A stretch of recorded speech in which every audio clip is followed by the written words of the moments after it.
everyone, my name is Ayo and welcome to Cocktails and Conversation, which I'm having with my girls. So I just want to say a quick thank you to my girls for joining me to have this candid conversation. So thank you for taking your time out on this Saturday and giving it to me. So for everyone out there, my name is Ayo and I'm a solicitor by profession, but I also run a forum where women can get together and just have conversations like this and really speak to each other from the heart and in love as well. So without further ado, I'm going to let my girls, aka panel, introduce themselves. Hi guys, my name's Pelumi. I'm a traveller, a carer, teacher, Personal assistant, social media manager, dibble and dabble with quite a few things. But yeah, I'm pretty excited for our panel discussion. Yeah, and I'm Yori. I'm a nurse by profession, which is great.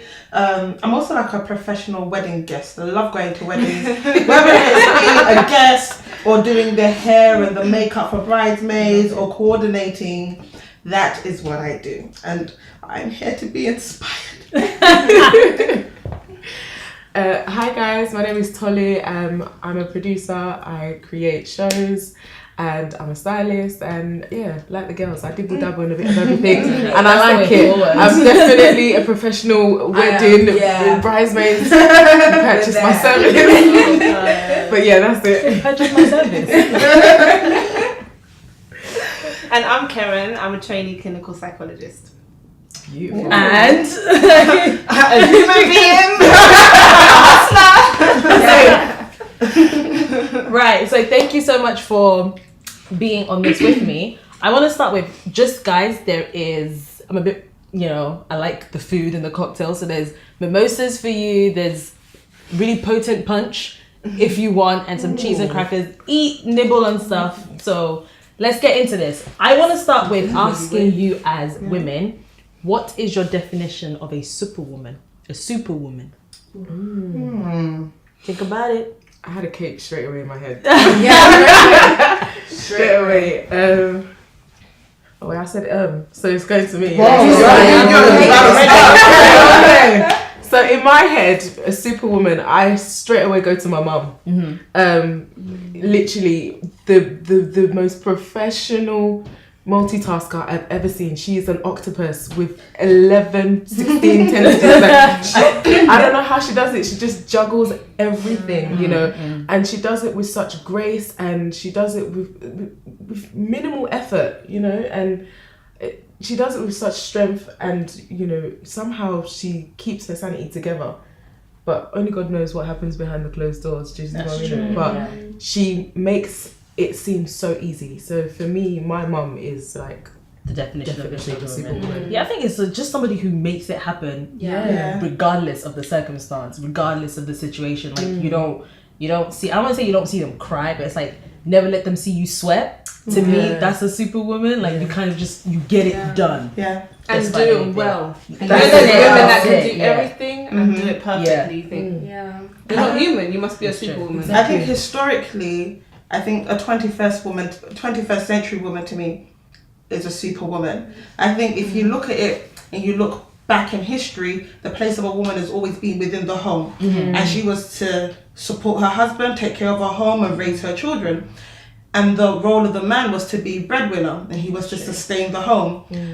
But these days, I find that women, and I can only speak within my culture as well, black women are homemaker, home sustainer, breadwinner.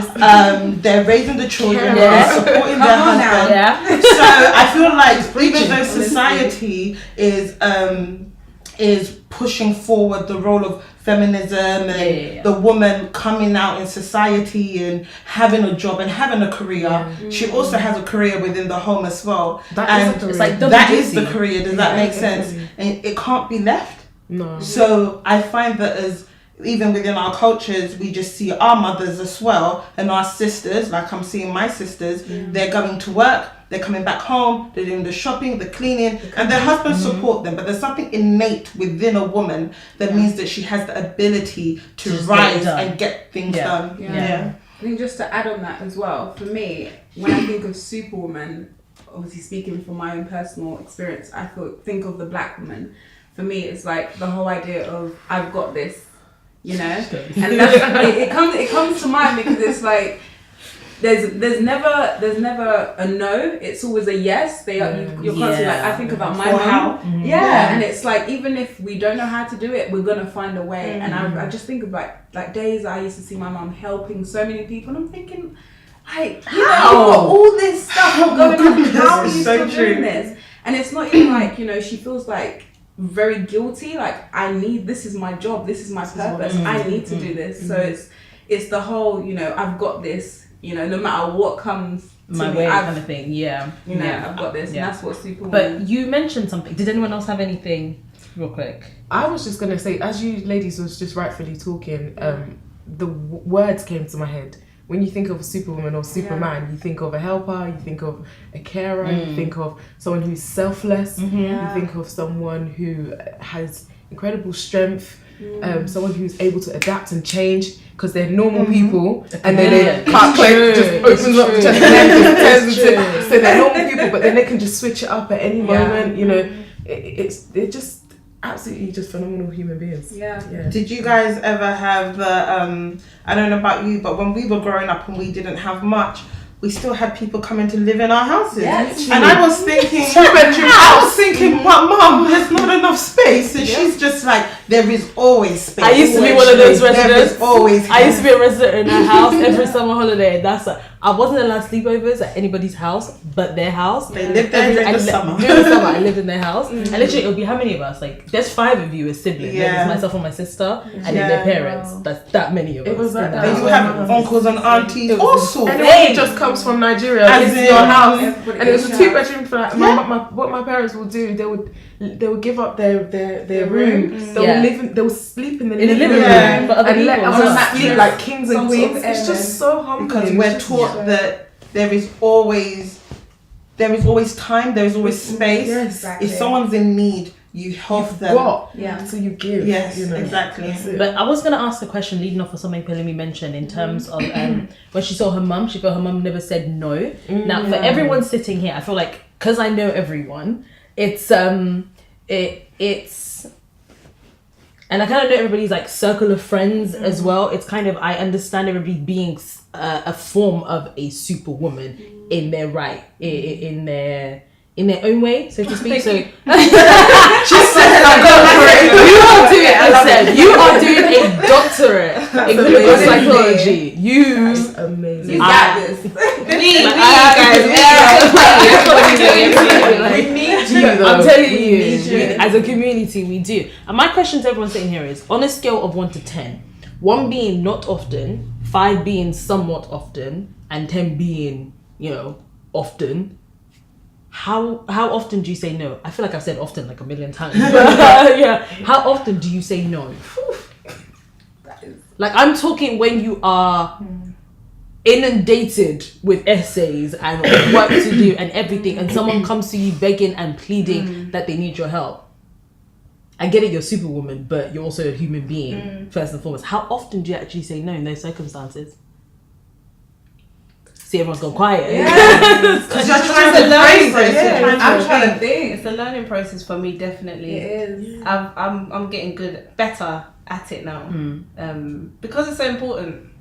And I found that it was becoming detrimental just not saying no. There's an expectation, a guilt around saying no. Yeah. So I definitely know that generally it's been very, very little that I say no, and it's getting better and better. Yeah.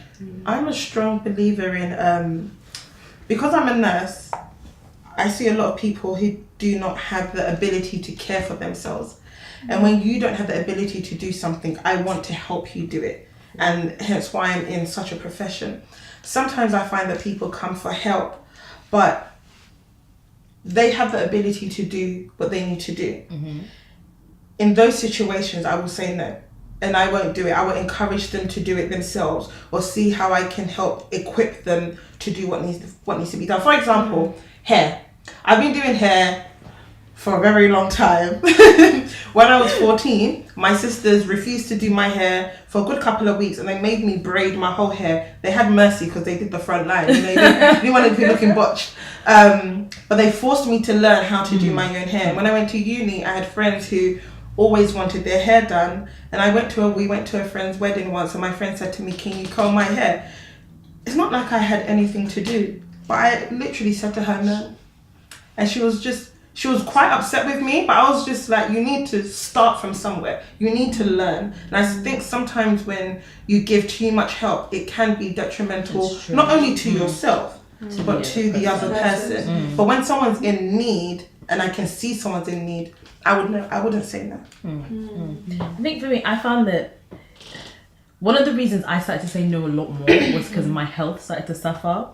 Like what I don't tell a lot of people, and what a lot of people don't know about me, is I have quite a lot of health complications, but I kind of, like, a lot of people don't, unless I tell you. Like, Tolu, I've been friends with Tolu since secondary school. Half the stuff she didn't know until recently. She was shocked. She was like, what? So the thing is, for me, I feel like, and I brought that onto myself. I can't blame anybody else because I didn't learn to say no. And it got to a point where my body was, it was so bad that I literally would not be able to get out of bed for like 2 days because I had run myself to the ground. Like, I was tired. My body shut down. Like, I couldn't. There was a time when, I think it was last year over Christmas, I was stuck in the living room for 4 days because I couldn't move. But it was that. So for me, it got to a point where I was like, no, I can't keep doing this to myself physically.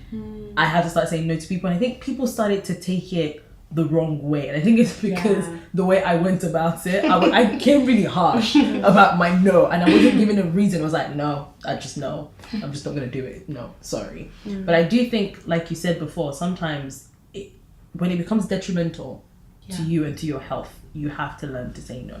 Yeah, you do. And that is a good segue into the question that I really want to ask. Like, next, is the notion of a strong black woman killing us as a sisterhood? Ooh, killing us. It's like, I use the word for a reason. Like, is it killing us?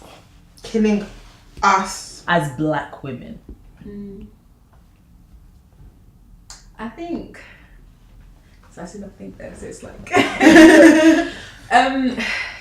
see, that question for me is massive, because I feel like growing up, I don't know if we all have kind of similar stories, but this idea of just greatness, you know, being better, you have to be 10 times better, in that sense. Like, you go to school, you get a grade, and your mum's sitting there going, but what did she get? You know, Mama got an A, but did she get A star? Mama got 100%. Why did you get 110%? Like, it's stuff like that. So it's always like, you know, trying to be just as good.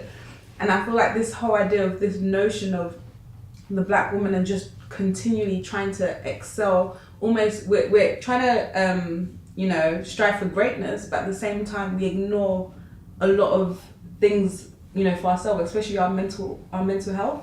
So it's like things like just learning to be okay, and, you know, kind of accepting that, you know, sometimes you're not okay, but it's like, no, the show must go on. You know, I must continue to go and, you know, excel and be this hashtag black excellence kind of, you know, person where it's like just your like, magic. Yeah. And it's like, I feel we all kind of give ourselves a definition of what black excellence is, but at the same time we all together as a community have this idea. So if you feel like you're not matching up, then it becomes a bit like, oh, I'm pushing for it a bit more. So it's dangerous, and I feel like we're helping ourselves but also hurting ourselves all at the same time. I also think it's easy to feel like a failure as well. Yeah. When you're comparing yourself to everyone around you. Because as you said, there is an expectation. Yeah. And it is a high expectation. And, you know, not only are you expected to do your studies and do that well and further your education, I mean, as a millennial, you're also kind of like, oh, I have a job, okay, and what else do you do? Yeah. And it's like, no, this is what I graduated, I'm working, but when are you getting married? We're not even going on marriage yet. It's not even going on marriage yet. Even the pressures of marriage, the pressures of relationships as well. I think there is an enormous burden and pressure and expectation that's placed on us as black women, and if you don't feel like you can attain that standard, it's easy to feel like you're a failure, whereas actually you're not. You're you're not a failure. It's just you. Do you feel like it's a lot to do with what's going on in the world as of late? Like there's this, I just feel like there's this boom, especially in social media, about black girl magic. Like everybody is now, I think it's been happening, but I just feel like over the past few years, everybody is now kind of like standing at attention. I mean, look, we've been sidelined for the longest of time. I don't see why this is new. But I feel like as of late, it's this, you you must be woke. You must be like... Yeah, you kind of do must be. No, I get it. She said. I was gonna say, I think there's a sense of pride in it, and in that sense, I really like that movement because, like you were saying, we have been so downtrodden or whatever for so long that I think it was seen that we, as black women, needed to have a sense of pride. We needed to big ourselves up if nobody else was going to do that. We needed to empower ourselves, see ourselves as strong, see ourselves as important and valuable if no one else was going to do that. So in that sense, I think the movement in that has been really important for me, and I think it's going to be important for future generations and sisters and mothers and all sorts. But then again, like too much of anything can be a bad thing if you lose the spirit of it. Like if you just eat chocolate for the rest of your life, or just binge on the milk for the rest of your life, you're not going to be happy with the result. So in the same time, because when we were talking about superwomen, we were talking about people we looked up to, people we respected. So we have to kind of understand and be aware of ourselves that actually that image is something that we are proud of and we value. But at the same time, we can't let the image overwhelm us. We have to own it rather than let it to own us. If that makes sense. Yeah, that's very It's true. like balance, isn't it? Everything in moderation. I think a lot there's a lot to do with context and subcontext in terms of words and meaning. So like Superwoman, now we described it with positive attributes, but then a lot of us actually, when we think about Superwoman, being a superwoman, actually, it's at the detriment of our own health, in the sense that a lot of black women, unfortunately, don't know how to ask for help. So the subcontext in being a superwoman is actually, let me do it by myself all the time, by myself. And like going back to the question, can, unfortunately kill you. And it can kill you physically, it can kill you mentally and emotionally, So going back to the whole black girl magic thing as well, the context is positive, but the subcontext, if you put too much weight, like Karen said, on the whole, I must aspire to be like this, I must, then you can be killing yourself, you know what I mean? There's this unnecessary, what's this word? I can't even, the dictionary is not in my brain at the moment. What's the word? Blood pressure, expectation. Yes, that's it. Expectation that you're giving to yourself. Do you know what I mean? Based on whose? Based on whose ideas? I wanted to touch on your whole I can do this all by myself kind of thing. I think the spirit of our generation is very much like really encouraging this ideal idea of independent woman. You can do it all by yourself. You don't need anyone else to help you, even if it's a man. Women are like, well, I can do it, especially as a man. I can do it. But then why do we then have to struggle with being vulnerable with each other? Just because I'm being vulnerable with you doesn't mean I'm not independent. See what I mean? So why does it have to be? Because I feel like being vulnerable with my group of friends and the people I trust the most, it's a place where I can excel. It's a place where I can kind of let everything go, but it doesn't mean I'm not independent. So why do we as women, especially in this new in this new generation, so to speak, feel like it's this, I must do it by myself, like I can only make it by myself? I do feel like there's a lot of that going around. I mean, I do know that there are groups of friends and people who are still doing it together, but I do feel like to a degree there is still that kind of... Up until the beginning of this year, for me, vulnerability was synonymous with weakness. To be vulnerable for me is to be weak. Not anymore, because this year I can share it with you guys, but it's literally been a big eye opener. But if you meet any of my friends, I would never sit down and talk to my friends about how I feel, or what was troubling with me, or what I was struggling with, or if I felt hurt, or no. To me, to be vulnerable was to be exposed, and to be exposed was to feel weak, and to be weak meant that you were open to be hurt. and to be taken advantage of and for people. Exactly, which is why for me, I had always erected a wall to. I didn't want anyone through that wall because it was kind of like, this is me. I'm guarded. But you don't realize how being so guarded can be so detrimental to you. You're keeping out the bad, but you're also keeping out the good. Yeah. Exactly. And I feel like we kind of suppress our feelings as well. It's almost like 100%.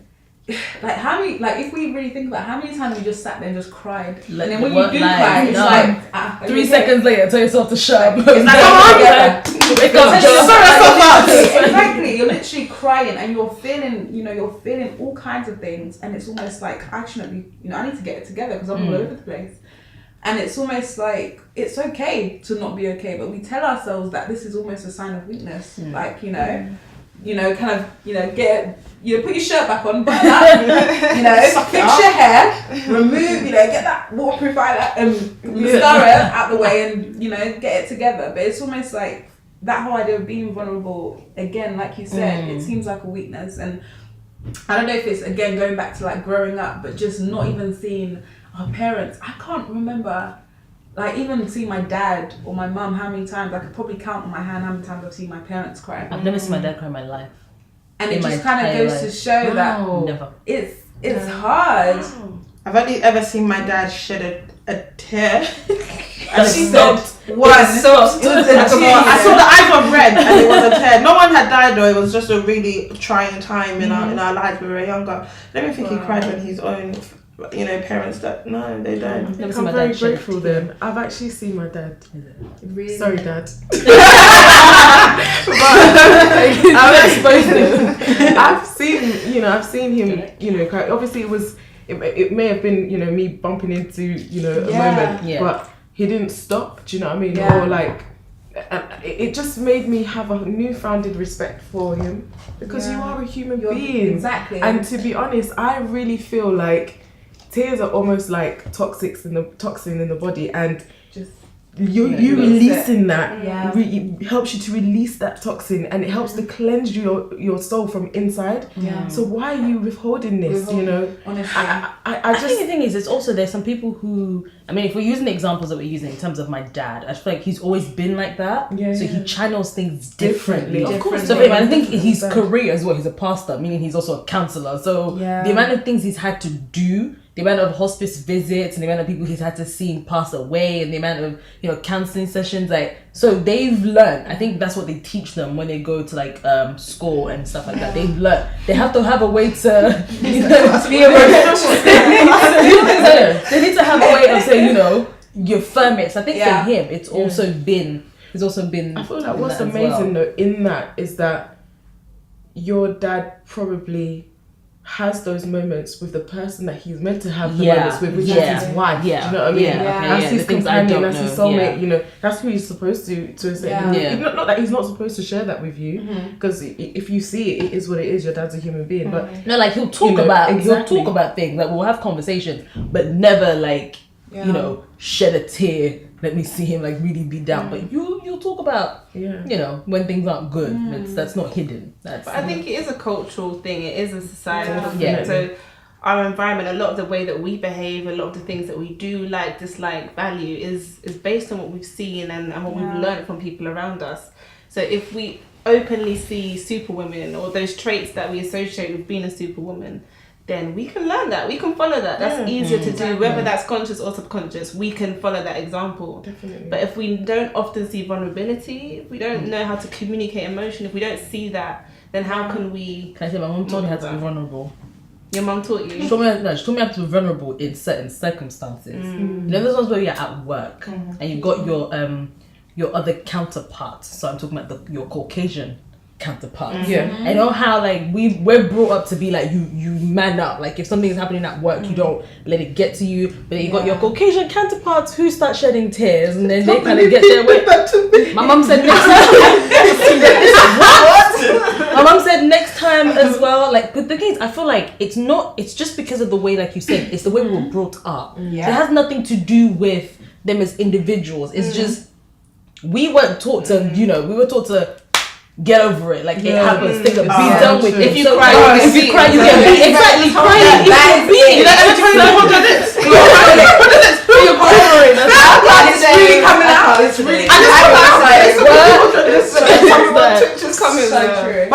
it's so interesting. Like, to me, I've literally always been a very, like, they used to call me, like, ice cream. Man. Like, cold.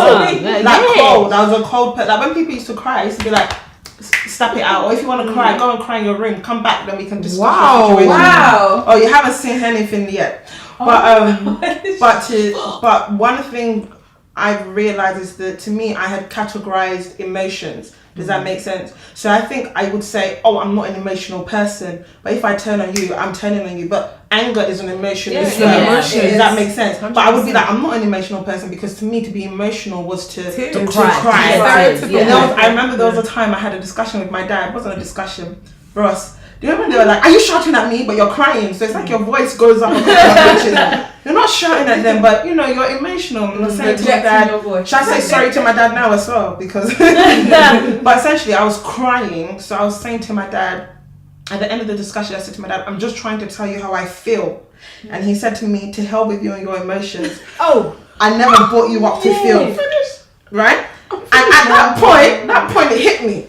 And I was like, no, he didn't. Wow, he didn't bring us up to be emotional. Okay. Yeah. My father has 4 girls and 1 boy. He could very easily have 5 boys. Not because we're not women in ourselves, but they built us to be emotionally strong. Does that make sense? And life was difficult growing up for us. So my older sister had to learn to be strong as well. And we all in turn, so it's not that we don't have our weaknesses, but we weren't encouraged to be like, you know, if you're crying, they'll be like, Bele. No, it's like, shut up, hold your lip. Like, and you just learn. You learn to be, and I learned to erect those walls. So even when I did have that emotion, it was suppressed. Yeah. Does that make sense? Yeah. Okay, so did you want to say something? Yeah, I was just going to add quickly. I think for me, rather than it being shut down, I feel like in my head, there was never any time to be emotional, because I was too busy looking after other people. So it was almost like being very selfless. And forgetting that, okay, listen, whatever you have going on, it doesn't matter right now, because there's all this 1, 2, 3 needs to be fixed. And it's like, if you are emotional or show any sign of weakness with the people that you're looking after, how do you expect them to be strong? So it's almost like you have to learn to be strong for not only yourself but others. So in your head, you're constantly like, listen, there's no time. I don't have time to think about all this stuff that's going on in my head, because right now, I can't do that. And I think that's. Go ahead. Oh, I was just gonna say, add to that, like, you know, everyone's made some beautiful points that I feel like I think if it, to a certain degree, it stems down to the fact that we are all, to a certain degree, misconstruing the meanings of words and the attributes and the actions that, you know, follow. You know, when you think of selfless, you think of superwoman, we think of someone who doesn't think of themselves. It all stems to the fact that we need balance. We need balance in our lives. Do you know what I mean? Like, and what Karen said earlier, you know, we haven't learnt the behavior of being balanced. We haven't learnt how to do certain things, but you know, those are all learnt behaviors. I guess in psychology, it's a terminology, right? So you can, but you can unlearn these things as well. Yeah. You know, and fortunately for us, we are in an amazing time with social media. We're in an amazing time of forums like this, open conversations, YouTube, being able to learn how to look after yourself. So I think now it's really the great time to piggybacking off what you just said about learning how to look after yourself. What I want everyone to do is one tip of self-care for self-care. Like, how do you practice self-care, or how would you recommend somebody practices self-care? So one tip. I'm gonna go last, yeah. One tip. Yeah, no, I'm trying to, you know, we can't be here forever. So one tip. So for us personally, or just for everyone? What works for you personally can also work for everybody else. So my I would say, obviously care starts with self. So the idea that, you know, I come first. So learning how to be selfish by saying no to people. So your tip would be say no more. Say no more. And even if you have to practice, I don't know if you guys watch Insecure. Like, you know when like Issa's in the In the mirror. way, yeah. I'm just like, even if you need to practice, like, imagine you're going out with friends and you know you're around those friends that are constantly asking you for stuff. Like, literally, before you go out, just stand in front of the mirror in the bathroom and just be like, no. Even if you have to swear, no. Hell to the no. Hell to the no. Like, even if you have to, just practice. And I think for me, the louder it becomes in my head and the more comfortable I become with that word no, it will help me. You know, because there's times where I just say, even if I don't know what, it's okay, yes, I'll do it. I can be sleeping, I can be tired, I'm answering my phone to be listening to people for 2 hours, go through their stuff, and I'm someone who absorbs a lot of energy, you know. Yes.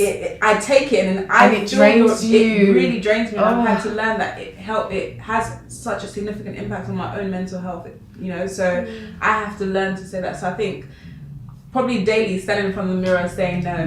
You're a natural healer though, that's probably why, and that's why a lot of people just connect with you easily. They just radiate to your kind of energy and they're just like, I need that. I need that. But you need to fill your cup back up though, because there's no way that you could give if you're given in a half empty cup, or how could you save someone that's drowning if you're drowning? It's true. Exactly. It's true. Self-help tip, T? Me, I love writing, so I would get a diary. Like, I really like going paper chase. My paper chase. Oh my goodness. Waste money diaries for £15. You're wasting money. I know, right? It's crazy. Like, one of the most beautiful gifts that anyone could ever give me is like a really nice diary with really nice pages, or like words of aspiration, and just me being able to put my thoughts down. And then from time to time I'll go back and look at my thoughts, and I'll usually date my thoughts, and I go the extra mile and put a time, like literally 12:07 36 seconds type of thing, because for me it's just it just shows progression, and I think the one thing that makes anyone happy in life is when you're seeing progression. It's not money, it's not anything physical or material, it's progression within yourself as a human being, and that helps me a lot, just to be able to go back and reflect and see me moving forward. That helps me. Yeah, I'd say in line with what we've said, I've learned from you guys as well, is practice being vulnerable. Just find the circle, find the people that you trust, and you can be yourself a bit around, and actually actively practice saying how you feel to them. You know, showing different sides of yourself. Go out of your way to challenge the image that you think people might have of yourself. Because what that does, I think for me, that's helped me to create a space where people can see, yeah, you are a superwoman, but not just because you don't have any weaknesses or flaws, but because you have those as well. That's part of the package. It's part of the package. You can't reject one part of me and accept another. And I found that I was rejecting that part of me, and it's causing mess. So it's really important to practice. And I feel like when you do that, you will attract more healthier people. It is, because the thing is, because then you find like-minded people, because everybody's going through it. So the more you're opening up about it, the more somebody is looking at you and thinking, okay, she's opening up about it, I don't have to feel scared to be open as well. And I found a like-minded individual I can speak to. Self-help tip: sleep well. Oh wow! Yes. Number one. Sleep well. I learned that the hard way. Like I've slept like 2.5 hours. Like, you look as good, I'm girl. sitting here, like makeup does that for you. You put that on. There's something like sleep well, and I say sleep well not just in terms of the amount of hours you get. In terms of you shut down ahead of time electronic devices. The best sleep I ever had was, my dad gave me the advice, like, turn off your iPad. I used to sleep like my laptop, iPad, phone is like on the next pillow. It's there, ready to go. It's bay, exactly. It's ready to go. But my dad was like, one day, turn the whole thing, not even silent, turn it off and leave it in the living room. I had the best night's sleep. Honestly. And because there's just something about when you're not looking at your phone before you fall asleep, like the lights and the way it wires, like something to do with your brain and different things. Like, still running. The brain is still working. And it's still working. So I think that would be my self-help tip. Sleep if you well. want to talk about research and all of that stuff, sleep is what's been found over and over again as causing so many issues, physically and emotionally, mentally, all of that. So sleep is a really, really good one. So that tip is turn off my phone at 9:30. Leave it in the living room. No, 9:30. Leave it in the room. Why like, early now? To be fair, I'm not. My bank closes at 5. Turn it off. Just shut down. Self-help tip, Yori? Self-help tip. Oh, Pre 2017, it would have been to write. I've always written, whether I'm angry or sad or mad or whatever it is, I've always written. Then I graduated from writing like poetry to spoken word and spoken word to writing plays. And I ended up writing a whole play called The Virgin Prostitute. It was great. Wow. That's a parody. What? Okay, we'll discuss that. Let's look up something. Yeah, but I write these things and they're not to be shared. Does that make sense? Right. Because Yeah, they're so personal. I could most probably share them now. But they're so We'll do that off camera, guys. they're so personal to me. But I had to learn to write. But this year I struggled to write because I was going through so many things, and I had to learn to talk and to be vulnerable. And I think if you know me, you'll know how. My friend said to me, "I didn't even know you were human." And I don't think anyone has seen me cry as much as I've cried this year. Got to the point where I'll go to church and I'll be leaving immediately after the service, and I would have taken makeup just so I could touch up my face in case like I started to cry or something like that. I was prepared for the tears. That's how much I was crying, you know. So I had to learn to be able to call my friends in tears and cry. I had to learn to cry in front of my sister. One of them, not all of them. They can't show them too much. But yeah, to write and to be vulnerable is a big outlet for me. So girls, I'm looking at all this yummy stuff, so we're gonna take a quick break. I don't mind. And we're gonna come back and like I said, that juice is potent, so be careful. Alright? Yeah.